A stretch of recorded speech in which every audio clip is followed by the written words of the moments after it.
તો બેટા લેન્સમાં આપણે શું સમજવાનું છે એના પર ફોકસ કરીએ. પહેલાં તો એની ડેફિનેશન સમજીએ કે બે વક્રીભવનકારક સપાટીઓ ધરાવતો પારદર્શક પદાર્થનો ટુકડો. બરાબર, પારદર્શક શું હોઈ શકે? તો કે કાચ હશે, પાણી હશે, કદાચ ગ્લિસરીન હોઈ શકે. બરાબર છે, એના સિવાય દિવેલ હોઈ શકે, તો આ બધું તેલ હોઈ શકે. આ બધા પદાર્થોને આપણે પારદર્શક સ્વીકારેલા છે. બરાબર, તો કોઈ પણ માધ્યમથી બનેલો હોઈ શકે જેની ઓછામાં ઓછી એક સપાટી વક્ર હશે. વક્ર હોઈ શકે બહિર્ગોળ, વક્ર હોઈ શકે અંતર્ગોળ, ગમે તે હોઈ શકે. અને તેનો વક્રીભવનાંક કેવો હશે? તો કે માધ્યમથી ડિફરન્ટ હશે, માધ્યમને સમાન નહીં હોય. અને કેમ નહીં હોય એ આપણે નેક્સ્ટ ચર્ચામાં આપણે ક્યાંક જોવાના છીએ. ઓકે, તો ટાઈપ્સ ઓફ લેન્સીસમાં જુઓ તો બે પ્રકારના છે. એક આવશે આપણી જોડે અભિસારી લેન્સ, જેને બહિર્ગોળ લેન્સ કહીએ છીએ. બીજો આવશે આપણી જોડે અપસારી અથવા તો અંતર્ગોળ લેન્સ. ધ્યાનથી સમજીએ, અભિસારી કોને કહેવાય? કે જ્યારે સમાંતર આપાત પ્રકાશના કિરણો હોય, બરાબર, સમાંતર કિરણપુંજ હોય, જે વક્ર સપાટી પર આપાત થયું અને આપાત થઈને આ કિરણોને આ સપાટી શું કરે છે? કેન્દ્રિત કરે છે, ભેગા કરે છે, અથવા તો અભિકેન્દ્રિત કરે છે. આથી આ લેન્સને આપણે અભિસારી લેન્સ તરીકે બોલીએ છીએ. અચ્છા, વચ્ચેનો ભાગ જે છે એ જાડો હશે કિનારીના ભાગ કરતા. એટલે કે ધારો કે આપણે લેન્સ આ પ્રમાણે બનાવીએ, આ રીતનો આપણે લેન્સ બનાવીએ, તો વચ્ચેનો ભાગ જાડો છે કિનારી કરતા. અથવા તમે લેન્સને આ પ્રમાણે પણ બનાવીને બતાવી શકો છો કે આ રીતનો લેન્સ તમને આપેલો છે, તો વચ્ચેનો ભાગ જે છે, વચ્ચેનો ભાગ જે છે જાડો છે, વધારે છે, એ કિનારી કરતા જાડો છે. બરાબર, તો તેવા લેન્સને આપણે શું કહીએ છીએ? બહિર્ગોળ લેન્સ કહીએ છીએ. હવે અપસારી લેન્સ કોને કહેવાય? તો આપાત થયેલા સમાંતર કિરણો જે હશે એને આ લેન્સ વિકેન્દ્રિત કરે છે, એટલે કે છૂટા પાડે છે, એટલે કે દૂર કરે છે. બરાબર, તો વિકેન્દ્રિત કરતો હોય તો તેવા લેન્સને આપણે શું કહીએ છીએ? અંતર્ગોળ, અથવા તો અહીંયા કહીએ છીએ અપસારી લેન્સ. અંતર્ગોળ શબ્દ વાપર્યો કારણ કે વચ્ચેના ભાગથી પાતળો અને કિનારીથી કેવો છે? જાડો લેન્સ છે. તમે આ રીતે એનું ફોકસ એનું બનાવી શકો, એનો ડાયાગ્રામ આ રીતે બનાવી શકો. ધારો કે આ પ્રમાણેનો અંતર્ગોળ લેન્સ છે, વચ્ચેનો ભાગ પાતળો છે, કિનારીનો ભાગ કેવો છે? જાડો છે. વચ્ચેનો ભાગ કેવો છે? પાતળો છે. સમજાઈ ગયું? તો એવા લેન્સને આપણે અંતર્ગોળ લેન્સ કહીએ છીએ. હવે એના ડિફરન્ટ પ્રકારની વાત કરો તો પહેલા બહિર્ગોળ પર ફોકસ કરીએ. દ્વિબહિર્ગોળ લેન્સ એટલા માટે કીધો કારણ કે એની બંને તરફની સપાટીઓ કેવી છે? બહિર્ગોળ જેવી છે, બહિર્ગોળ તરફની છે, પણ એની વક્રતા ત્રિજ્યાઓ ડિફરન્ટ છે, તો એટલા માટે એને દ્વિબહિર્ગોળ લેન્સ નામ આપ્યું. બીજું, જો વક્રતા ત્રિજ્યાઓ એની સમાન હશે તો એને આપણે સમબહિર્ગોળ લેન્સ કહીશું.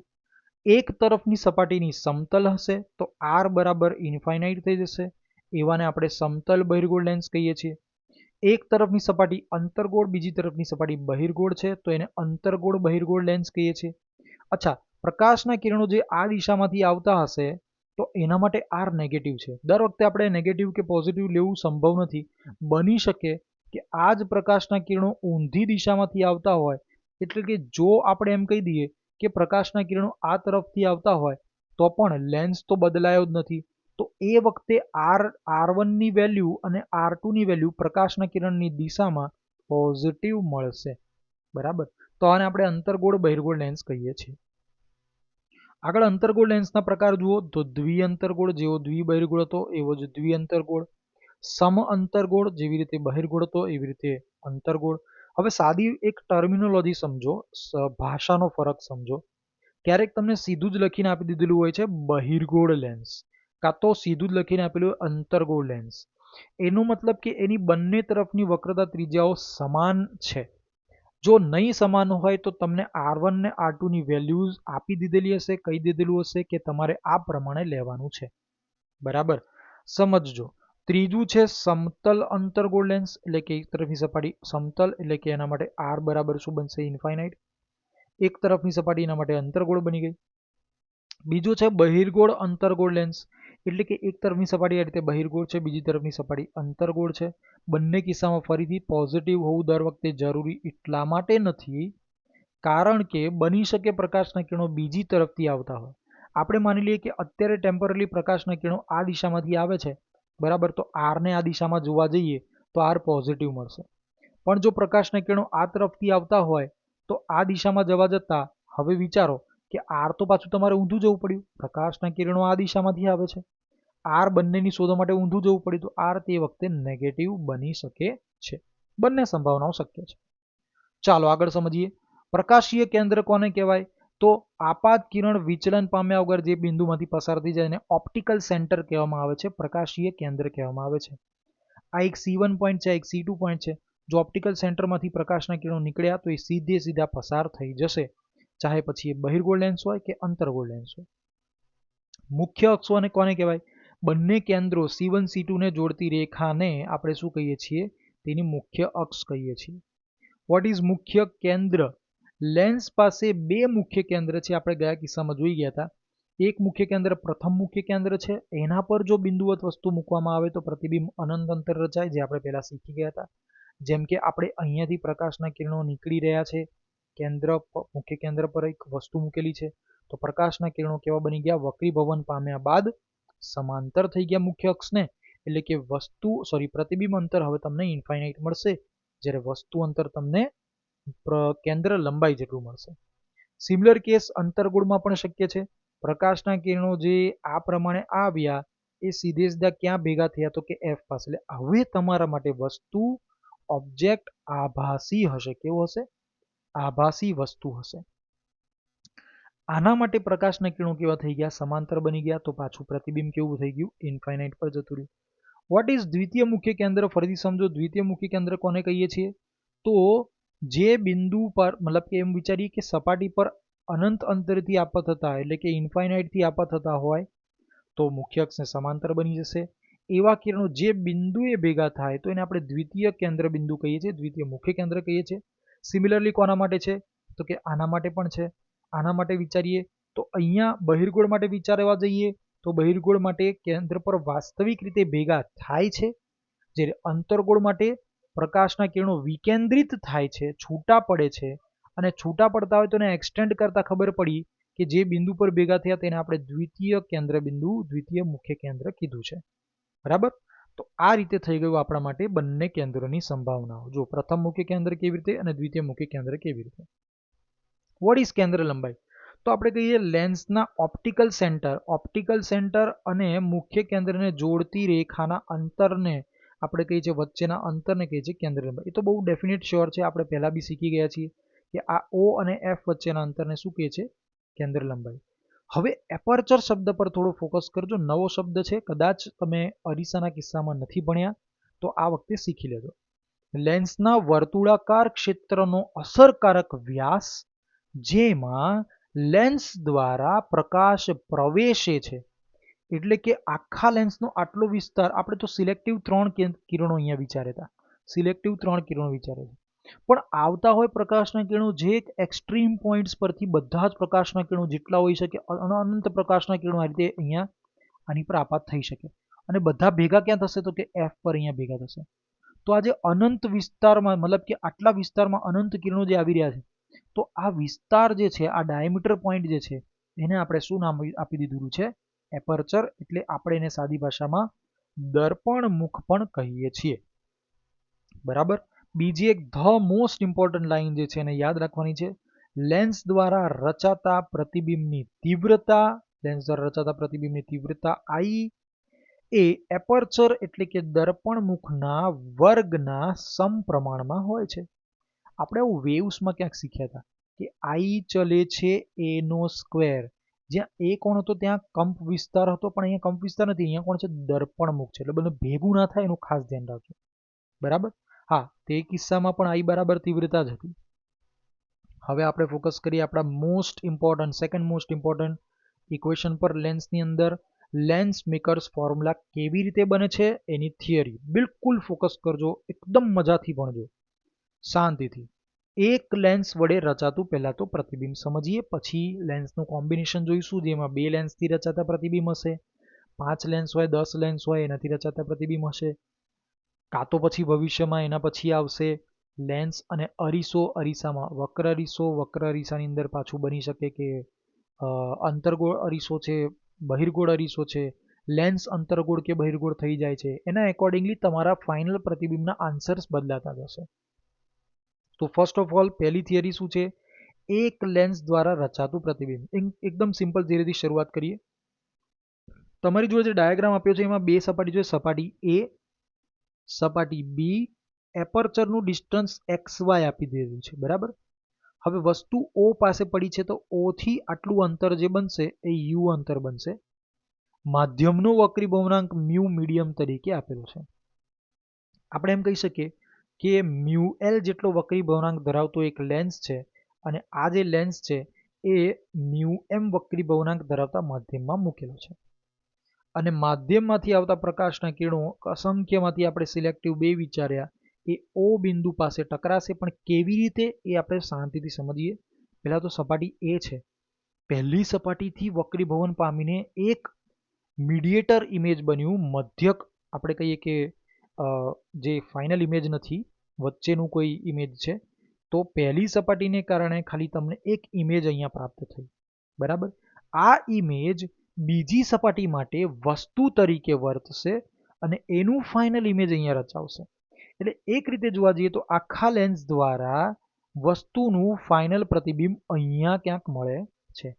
બધા અંતરો આપણને આવડે છે. આ R2 સોરી પ્રથમ, હા સાચી વાત છે, બરાબર છે. પ્રથમ સપાટી અહીંયા છે તો એના માટે R1 અહીંયા બનશે. જો તો કેટલું ફોકસ કરવું પડશે. બીજી સપાટી અહીંયા છે તો એના માટે R2 અહીંયા બનશે, બરાબર. આ બધી વસ્તુનું ધ્યાન રાખીએ.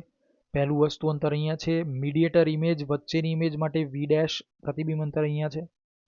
આગળ જુઓ, આ પ્રતિબિંબ જ્યારે વસ્તુ બને ત્યારે બીજી સપાટી માટે આ વસ્તુ અંતર બનશે અને આ પ્રતિબિંબ અંતર બનશે.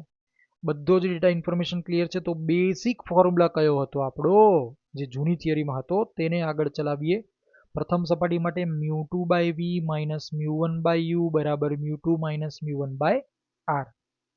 તો μ2 એટલે જેની અંદર જઈ રહ્યું છે પ્રકાશનું કિરણ, એટલે કે મ્યુ લેન્સ, તો મ્યુ લેન્સ બરાબર. અને v એટલે પ્રતિબિંબ અંતર.